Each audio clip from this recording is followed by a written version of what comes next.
안녕하세요. 딸아이 하나를 키우고 있는 50대 워킹맘입니다. 아무리 쥐어짜내려고 해도 좋은 점이라곤 하나도 생각나지 않는 별나디 별난 어머님의 며느리로 산지 16년 가까이 되었는데 최근에 일로 더는 어머님을 감당할 수가 없어서 이야기 좀 해볼까 해요. 그리고 솔직히 어른을 상대로 이런 말 뭐하지만 도대체 어머님은 뭘 믿고 저러시는 건지도 모르겠네요. 물론 가진 거 없다고 부모가 아닌 것은 아니지만 저도 오죽하면 이런 말을 하겠어요? 남편과는 지인의 소개로 만났고 연애를 시작한 지 2년 만에 결혼 이야기가 나왔습니다. 남편이 먼저 저 좋다고 죽자사자 쫓아다녀서 시작한 연애였고 결혼 이야기도 남편 입에서 먼저 나왔죠.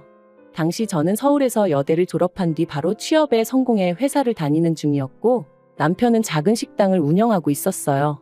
그래서 저는 연애를 시작하던 당시만 하더라도 남편보다 제 조건이 소위 딸린다고 생각해 본 적은 없었거든요. 그런데 프로포즈를 하면서 남편이 말하길 어머님이 예전부터 남편이 결혼할 때 무조건 24평짜리 아파트 한 채를 해주겠다 하셨다는 거예요. 그리고 저도 사람인데 그 소리 듣고 기분이 안 좋을 리는 없었죠.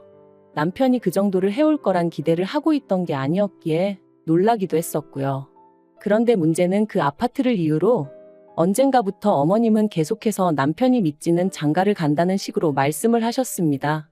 그리고 그런 어머님의 언사로 저도 그렇고 친정부모님도 그렇고 몹시 마음이 상했었지만 파혼까지는 생각하지 못했네요. 당시만 하더라도 그 정도 유세는 받는 쪽에서 좀 참아야 한다는 생각이 저변에 깔려 있었거든요. 게다가 친정어머니께선 어쨌든지 간에 남편만 제 편이면 결국 자식 이기는 부모 없다고 저희 시어머니도 별 수 없으실 거라 하시며 남편하고 잘 지내라는 말씀을 몇 번이나 하시더라고요. 지금이야 만약 제 딸이 저와 같은 소리를 들으며 시집 간다고 하면 미쳤냐고 그런 집구석에 뭐하러 가냐 하겠지만 한편 그렇게 아파트 한 채 가지고 온갖 생색을 다 내시던 어머님께서 상견례까지 다 끝나고 나서 말을 바꾸셨어요. 알고 보니 아파트 한 채를 해주겠다 하셨던 것도 당신 명의로 가지고 있던 아파트를 남편 명의로 돌려주겠다는 거였는데 당시 그 아파트에 세입자가 있었거든요. 그리고 그 세입자를 핑계로 드시며 저랑 남편더러 시댁에 들어와서 살라고 하시더라고요. 그런데 제가 합가는 정말 꿈에도 생각해 본 적이 없었어요. 어떻게 시집살이를 겪으면서 회사 생활까지 하나 생각만 해도 끔찍했죠. 그래서 결국 남편에게 결혼 이야기는 없던 걸로 하자고 했어요. 아무래도 내가 당신한테 어울리는 짝이 아닌 것 같다고 각자 갈 길 가자고요. 하지만 남편이 저를 놔주지 않았습니다. 저랑 헤어지면 자기는 누구하고도 결혼하지 않을 거고 어쩌면 당장이라도 죽어버릴지도 모른다며. 그리고 그런 이야기를 계속해서 들으니 제 마음이 약해지더라고요. 그리고 남편이 저한테만 그런 것은 아니고 시부모님한테도 계속 그런 식으로 회방을 놓으시면 두 번 다시는 아들 얼굴 못 볼 줄 아시라 뭐 그렇게 난리를 쳤던 모양이에요. 그래서 결국 파혼 이야기는 없던 걸로 하고 다시 결혼 이야기가 진행이 되었어요. 단 어머님이 아파트 명의는 당장에는 못 넘겨주고 제가 애 낳으면 그때 해주신다 하시대요. 그래서 알겠다 하고 결혼했습니다. 까놓고 말해서 아닌 게 아니라 그런 어머님의 모습이 어찌나 치졸하고 치사하게 느껴지던지. 결혼 당시 어머님이 딱 하나 마음에 든다 하셨던 게 제가 돈을 번다는 거였어요. 그런데 그것도 좋은 뜻으로 마음에 들어 하신 건 아니고 제가 당신 아들 등골은 안 빼먹겠구나 뭐 그런 식으로 말씀을 하시면서 마음에 든다 하셨죠. 사실 저희 어머님은 말 한마디를 해도 참 밉살맞게 하시는 재주가 있으신 분이셨습니다. 그러니 오죽하면 한 동네에서 30년을 넘게 사셨다는데 친하게 지내는 이웃이 한 분도 없으셨겠어요? 하지만 제가 임신 소식을 전하니 대번에 하시는 말씀이 당신한테 애 맡길 생각은 꿈도 꾸지 말랍니다. 주변 사람들이 애 봐준 공은 없다고 하더라며 고생은 있는 대로 하고 며느리 눈치 볼 일 있냐 하시면서 말이죠. 그래서 알겠다 하곤 친정어머니한테 부탁을 드리기로 했어요. 당연히 매달 얼마씩 드리기로 했었고요. 그런데 이 소식이 어머님 귀에 들어가자 난리가 났습니다. 애는 엄마가 키워야지 왜 남한테 맡기냐면서요. 남이 아니라 외할머니다. 게다가 친정어머니가 오고 가고 하시면서 봐주시는 거다. 아무리 말씀을 드려도 들으려 하질 않으셨어요. 그리고는 급기야는 머리까지 싸매고 들어누우셔서는 저더러 친정으로 돈 빼돌리려고 술을 쓰네 어쩌네 별소리를 다 하시대요. 그래서 결국 저희 친정어머니도 두 손 두 발 다 드셨고 제가 직장을 관뒀습니다. 그런데 아이가 태어난 후 알게 된 사실은 더 충격적이었어요. 사실 어머님은 저희 신혼 때부터 연락도 없이 수시로 저희 집에 드나드시는 분이셨는데 친정어머니가 손녀 봐주러 오게 되면 당신이 오기 불편하니까 그래서 안 된다고 막으셨던 거더라고요. 그리고 이 사실을 알게 된 저는 정말 속에서 끓어오르는 분노를 참을 수 없었습니다. 그뿐인가요? 아이가 태어난 이후로 저희 부부는 어머님께 결혼 당시 약속하셨던 대로 아파트 명의를 바꿔달라 말씀드렸어요. 그랬더니 저희 어머님 하시는 말씀이 당신이 주고 싶으면 주는 거고 주기 싫으면 안 줘도 그만이라면서 저희가 말하는 게 싸가지가 있네 없네. 그리고는 결국 세금이 어떻고 이런저런 핑계를 대시면서 2달 가까이 저희를 당신 손바닥 위 떡 주무르듯 하시더라고요. 그래서 제가 남편더러 죽이 되든 밥이 되든 이 집에서 나가서 우리 능력으로 살자 했습니다. 남편도 미안하다면서 얼굴을 들지 못했고요. 그리고 그렇게 저희는 은행 대출까지 있는 대로 끌어다가 어머님 보란 듯이 아파트 한 채를 샀네요. 남편이 미안하다며 제 명의로 사라길래 거절 않고 그렇게 했고요. 한편 저희 애가 초등학교에 들어가던 해였습니다. 남편에게는 아래로 6살 어린 시동생이 있는데 그 시동생이 결혼할 여자라며 예쁘장한 아가씨를 데려왔더라고요. 그리고 듣자 하니 당시 시동생은 직원 수 20명 남짓의 중소기업에 다니고 있었는데 그 회사 대표 딸이라나요? 이 얘기가 나오고 시부모님은 아주 축제 분위기셨어요. 특히나 어머님은 가만히 있는 저를 들먹이시며 그 아가씨는 말하는데도 아주 야무지고 똑부러지더라. 저랑은 차원이 다른 애 어쩌네 하셨는데 평소에 조금만 제 의견을 말하면 되바라졌네 당돌하네 하시며 혀를 차시던 그 어머님이 맞나 싶었죠. 하지만 그 무렵엔 저도 어느덧 시집 온 지 10년 차였고 어머님의 말 한마디로 울고 웃고 하던 시기는 어느 정도 지났을 때였거든요. 그래서 마음에 드는 며느리 보게 되셨으니 좋으시겠다 하고는 대충 넘겼습니다. 그리고 사실 그런 어머님의 말씀보다 저를 더 열받게 한 건 어머님이 이후로 보여주신 행동들이었어요. 저희한테는 그렇게 집 한 채로 시작부터 끝까지 약을 올리시더니 정작 시동생이 장가간다 하니 보란듯이 저희가 살던 그 집을 시동생에게 내주셨습니다. 그뿐인가요? 명의도 시동생 단독 명의가 아닌 동서랑 공동 명의로 한다는데 그러라 하셨다대요. 아무리 저희 친정이 돈 없고 백없다 해도 그렇지 어떻게 며느리 둘을 이렇게 달리 대하시나 싶은 게 정말 온몸이 부들부들 떨렸습니다. 게다가 지난 10여 년간 시댁 명절이며 행사며 저는 단 하루도 걸러본 적이 없었어요. 아니, 걸을 수가 없었죠. 여차하면 머리 싸매고 드러누워버리는 어머님. 저러다 정말 어떻게 되시면 그 원망이 다 저에게 향할 것 같았으니까요. 그런데 동서는 이런저런 이유로 얼굴은 비추지도 않고 대신 어머님한테 늘 돈으로 드리더라고요. 사람 사는 게 돈으로 해결 안 되는 일이 없다고는 하지만 그래도 눈앞에서 보고 있으니 솔직히 기분이 좋지는 않더라고요. 그래서 저도 그때부턴 생신은 돈으로 드리고 명절 음식은 전부 사서 해버렸어요. 물론 그럴 때마다 동서와 달리 저는 돈은 돈대로 쓰고 욕은 욕대로 엄청나게 먹었지만요. 그런데 그렇게 시동생이랑 동서랑 결혼한 지 3년째 되던 해 어머님이 정말로 쓰러지셨습니다. 뇌졸중이었죠. 그래서 이후로 한 달간 병원 신세를 지셨는데 이때는 정말 저도 울고 싶은 심정이었어요. 어머님은 시동생이랑 동서한테는 앓는 소리 싫은 소리 한번 제대로 안 하셨으면서 저한테는 아주 1부터 10까지 이거 해라 저거 해라 난리도 아니셨으니까요. 게다가 처음엔 그래 어머님도 얼마나 힘드시면 저러시겠나 생각해서 꾹 참고 최대한 어머님이 해달라는 대로 해드렸는데 그러면 미안해하시기는커녕 날이 갈수록 더 큰 짜증과 심술을 부리셨으니 어느 순간 내가 무슨 좋은 소리를 듣겠다고 이러고 있나 싶더라고요. 그래서 제가 어머님더러 그렇게 제가 마음에 안 차시면 차라리 간병인을 불러드리겠다 했어요. 그랬더니 저더러 맏며느리가 돼서는 돈 버는데 환장을 해서 시애미는 나 몰라라 한다 그러시는데 말 그대로 아주 질려버렸죠. 그리고 그런 와중에 어머님이 결국 후유증으로 왼팔과 왼다리에 마비 증상을 겪게 되셨는데 어째서인지 매번 뺀질거리던 동서가 웬일로 먼저 나서서는 어머님 아버님더러 같이 지내자고 했다는 거예요. 어머님이 이 이야기를 저희 부부한테 하시면서 얼마나 뿌듯해 하시던지.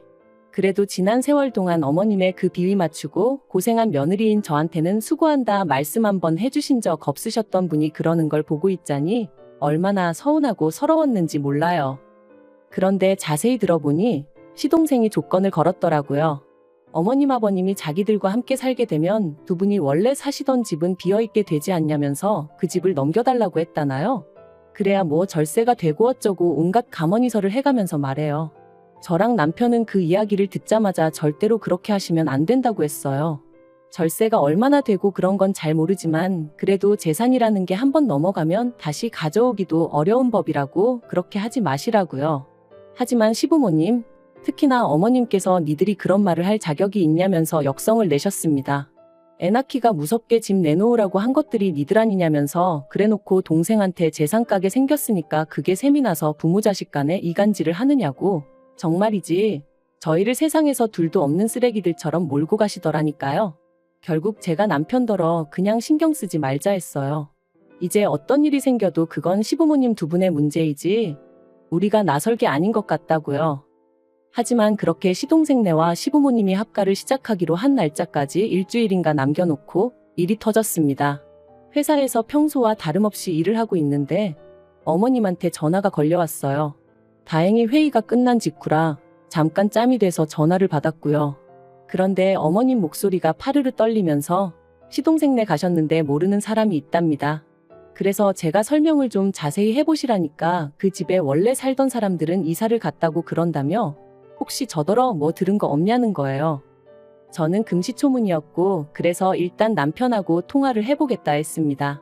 그리고 아니나 다를까 남편도 그게 무슨 뚱딴지 같은 소리냐며 어이없어 하대요. 결국 퇴근하기가 무섭게 허겁지겁 시동생네를 찾았습니다. 그리고 거기서 알게 된 건 충격적이었어요. 시동생네 앞집에 산다는 사람이 말하길 어디 외국으로 이민 간다는 식으로 이야기를 했었다더라고요. 그리고 그때부터 망연자실에 계셨던 시부모님을 대신해 남편과 제가 이리저리 뛰어다닌 결과 시동생은 이미 퇴사를 한 지 오래였고 동서는 그 회사 대표의 딸도 아니었습니다. 두 사람이 정확히 언제부터 다른 가족들을 속인 건진 모르겠지만 아무튼 둘이 작정을 하고 해외로 튄 것도 맞는 것 같더라고요. 하지만 더 충격이었던 건 그 둘이서 시부모님 아파트를 이미 팔아버렸다는 거였죠. 산 사람한테는 이민 핑계를 대며 돈 먼저 받고 일주일 후에 집을 비워주겠다 했다나요?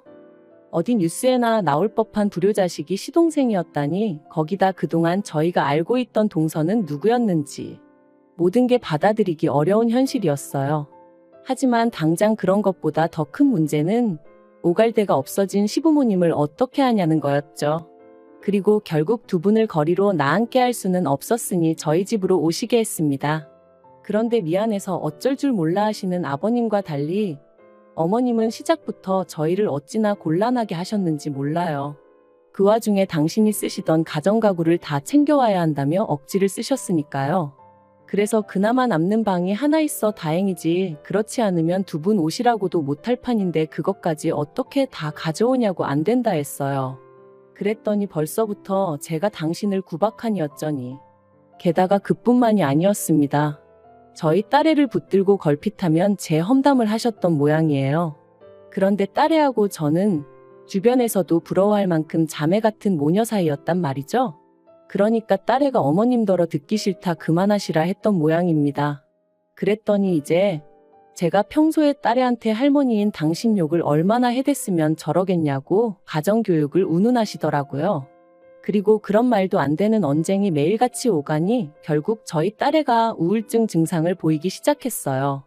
집에만 오면 마음이 불안하고 초조하다면서 학교 끝나고 집에 와서 저랑 남편 퇴근할 때까지가 자기는 지옥 같다 했습니다. 그리고 애가 집에 정을 못 붙이기 시작하니까 귀가 시간이 늦어지고 저희 부부를 걱정시키는 날들이 늘어갔지요. 그런데 더 열받는 건 그런 일이 있을 때마다 어머님이 애가 저를 닮아서 밖으로만 나돈다며 또다시 제 탓을 하셨다는 거예요. 그러다 급기야 하루는 저러다 20살도 안 돼서 어디 애비 없는 자식만 들어온다고 그러시는데 그 말 듣고 눈 안 돌아갈 엄마가 어디 있겠어요? 제가 어머님더러 할 말 못할 말 분간도 못하시냐고 소리를 질러버렸네요. 그제서야 어머님이 살짝 주춤하시며 걱정해서 하는 말이었다곤 하셨는데 도저히 그냥 넘어갈 수가 없었습니다. 그래서 남편에게 시부모님을 모시고 살 건지 나랑 딸이랑 살 건지 정하라고 해버렸어요. 그리고 솔직히 남편의 반응은 아무래도 당황스러웠겠죠. 그래도 제가 그렇게까지 나올 거라곤 생각하지 못했을 테니까요. 하지만 이번만큼은 남편도 저 하나 참아서 될 일이 아니라는 건 알아차렸던 것 같아요. 눈에 넣어도 아프지 않을 딸이 예전 같지 않게 반항적으로 변하는 걸 직접 두 눈으로 보기도 했고.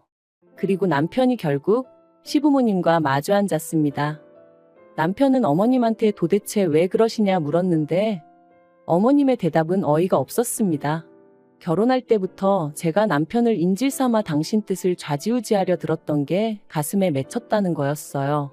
그리고 그게 지금도 용서가 안 되는데 제가 그렇다고 딱히 잘하려는 노력도 하질 않으니 보기 싫어 죽겠다면서 말이죠. 그러자 남편이 긴 한숨을 내쉬더니 어머님더러 나가달라고 하더라고요. 그러자 어머님이 단번에 제가 시킨 거냐며 저한테 미친 X라고 욕을 내뱉으셨어요. 옆에 계시던 아버님도 평소라면 먼 산만 보고 계셨을 분인데 지금 우리를 내쫓는 거냐며 목소리를 높이셨고요. 그래서 저도 맞다고 악을 썼습니다. 도무지 제가 어머님을 감당을 못하겠어서 이대로는 못 살겠으니 선택하라 했죠. 남편은 거의 울면서 어머님한테 악을 썼어요. 도대체 왜 일을 이렇게까지 크게 만드시냐면서 해도 적당히 하셔야지 왜 가만히 있는 손녀까지 힘들게 하셨냐고, 퍼주는 건 다 동생네 퍼주시고 왜 우리는 이렇게 힘들게 하시냐며 말이죠. 그리고는 남편이 당분간은 원룸이든 뭐든 구해드릴 테니 두 분은 거기서 지내시다가 시동생네 찾게 되면 그리 옮겨가시라 하대요. 그게 자기가 해드릴 수 있는 마지막 배려라면서요. 그제서야 어머님께선 네가 어떻게 우리한테 이러냐며 바닥에 주저앉아 어린아이처럼 우셨고, 아버님은 아버님대로 말도 안 된다며 세상에 이럴 수는 없다 하셨지만 저는 더는 두 분에게 휘둘리고 싶은 마음이 없었기에 방으로 들어가 버렸어요. 그리고는 머리끝까지 이불 뒤집어 쓰고 귀 막고 그러고 있었죠. 이후로 얼마간의 시간이 흘렀을까? 어두운 안색으로 남편이 방에 들어와서는 제 머리를 쓰다듬으며 그간 고생 많았다 하는데 저도 그제서야 정말 눈물이 주룩주룩 쏟아지대요. 굳은 살이 박힌 대로 박혀서 이제 웬만한 일에는 상처를 안 받는다고 생각했는데 그렇지도 않았나 봐요. 그리고 결국 남편은 작정이라도 한 듯 일주일도 채 되지 않아 원룸을 구했다며 시부모님을 모시고 나갔습니다. 솔직히 두 분의 뒷모습을 제가 보면 마음이 편치 않을 것 같아 저 없을 때 모시고 나갔음 했는데 다행이었죠. 어머님은 거동이 불편하시다 보니 아마 아버님이 제일 이래저래 고생을 하실 것 같아요. 그걸 생각하면 아버님 신세도 딱하다 싶긴 합니다만 제가 누굴 걱정할 상황은 아니었으니까요. 아무튼 이후로 저희 가정에는 다시 평화가 찾아왔습니다. 집에 와선 방에만 처박혀 있거나 눈치 보기 급급했던 딸이 예전처럼 거실에서 TV를 보고 엎드려 숙제도 하는 모습을 보고 있으니 솔직히 시부모님에 대한 걱정이나 죄송한 마음보다는 두 분을 내보내길 잘했다는 생각뿐이네요. 다만 남편 속이 정말 어떨지는 알 수가 없었으니 그게 마음에 걸리긴 합니다만 그래도 뭐 결국 제 인생과 제 행복은 제가 스스로 만들어야 하는 거니까요. 이만큼 참고 희생하고 살았으면 충분했다고 봐요. 시동생네 일도 더는 신경 쓰고 싶지도 않습니다. 저희 가족 먹고 사는데 이 정도면 문제 없으니 괜한 일에 더는 얽히기도 싫고 시간 낭비, 체력 낭비도 하기 싫으네요. 어차피 저희가 뭘 해드려도 고마워하시는 일도 없으시고 그러니 두 분이 알아서 잘 헤쳐나가시리라 믿어요.